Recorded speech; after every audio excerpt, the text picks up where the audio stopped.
నమస్తే అన్న అందరికీ నమస్కారం.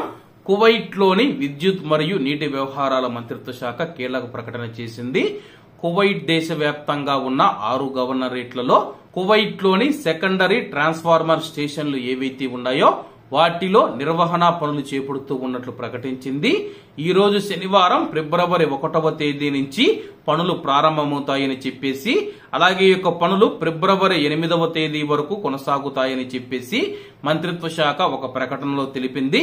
కాబట్టి నిర్దిష్ట ప్రాంతాలలో విద్యుత్ సరఫరాకు అంతరాయం ఏర్పడుతూ ఉందని చెప్పేసి ఉదయం 8 గంటల నుంచి 4 గంటల పాటు ఈ పనులు కొనసాగుతాయని చెప్పి మంత్రిత్వ శాఖ పేర్కొంది.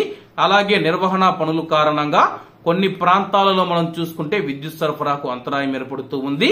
ఫిబ్రవరి 1వ తేదీ 2025 ఈ రోజు శనివారం ఈ ప్రాంతాలలో విద్యుత్ సరఫరాకు అంతరాయం ఏర్పడుతుందని చెప్పేసి, అలాగే విద్యుత్ మరియు నీటి వ్యవహారాల మంత్రిత్వ శాఖ ఈ ప్రాంతాలలో మేము ఈ రోజు పనులు చేపడతాము, ఈ ప్రాంతాలలో మీకు కరెంటు కట్ అయితే కానీ మాకు సహకరించాలని చెప్పి అధికారులు తెలియజేశారు.